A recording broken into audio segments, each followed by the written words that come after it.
440 volts 3-phase 4-pole salient pole synchronous motor direct axis reactance is 3 ohms, whereas quadrature axis reactance is 2 ohms. Is made to run as reluctance motor. Now what is the maximum torque delivered will be? Okay, now when synchronous motor will run as a reluctance motor when there is excitation failure. Okay, then the synchronous motor will run as reluctance motor. Okay, this is the condition. That means EF should be equal to 0. Now for a salient pole machine, this is a salient pole machine. Okay, what is the power equation? Power is given as EF into Vt by Xt into sine delta plus Vt square by 2 into 1 by Xq minus 1 by Xd. Okay, into sine 2 delta. Since EF is equal to 0, now what is for reluctance motor power? For a reluctance motor, this is given as Vt square by 2 into 1 by Xq minus 1 by Xg into sine 2 delta. Now in question he said that maximum torque delivered will be. Now when this maximum torque delivered will be, since we know that Tmax is equal to is nothing but Pmax by omega. Okay, now when this power of reluctance will be maximum when sine 2 delta is equal to 1. Okay, or you can say that delta is equal to 45 degrees, then only we can get maximum reluctance power. Okay, now what is P? P I can write it as Vt square by 2 into 1 by Xq minus 1 by Xd. This is nothing but P max for reluctance motor. Okay, now substitute here. Since he has given the terminal voltage of a synchronous motor as 440 volts, we have to calculate it for phase. Okay, this is 400 by root 3 whole square into 1 by 2 minus 1 by 3. You will get it as 5377.78 watt. Okay, now this is the maximum power delivered. Now what is the maximum torque? Tmax is equal to 5377.78 by 2 pi into n by 60. Now what is ns value there? Ns is equal to 120 into frequencies. Generally we'll take it as 50 hertz divided by number of poles is 4. So this is 1500. If you substitute it, you will get it Tmax as 34.236 Newton meter. That is option C. Here question is match the following. Given P, Q or S as germanium, silicon, Zener and tunnel diodes, and in other section we have properties belongs to these diodes. Zener diode acts as a voltage regulator, hence P is 4. Silicon diode is having a reverse current is very low, so say Q is 2, that is P is 4, Q is 2.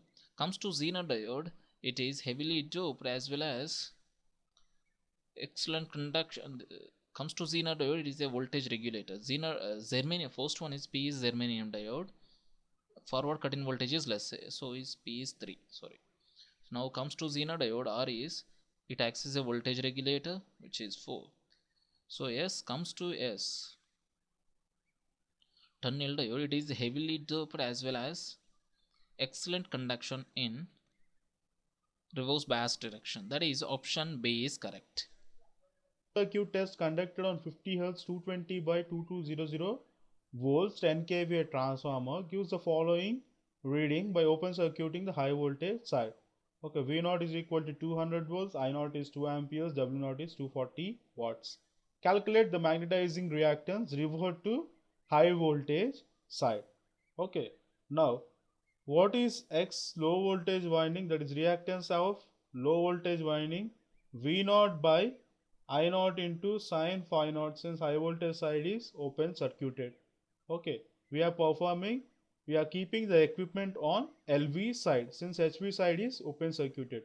So I can find from the readings, that is voltmeter reading, ammeter reading and wattmeter reading on the LV side, reactance which is corresponded to low voltage side. So this is 200 by I naught is 2 amperes.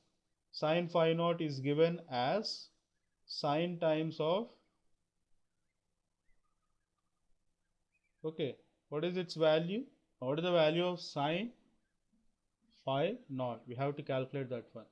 Okay, V naught W naught is equal to 240 watts, which is given as V naught into I naught into cos phi naught. Okay, from this, what is the value of cos phi naught? Cos phi naught is equal to 240 by 400. So this is 6 by 10, 0.6. Now what about sin phi naught value? Sin phi naught is equal to 0.8. So this is 200 by 2 into 0.8. So XLV is equal to 125 ohms. Now what about XHV? Now LV is referred to high voltage side. So this is XLV into 2200 by 220 whole square. So you will get it around 12500 ohms. Option C is the correct answer. AC is demodulated by using an envelope detector as shown below, where S of t is CAC cos 2 pi FCT M of t. Okay, now N of t is represented as in phase component and the quadrature component.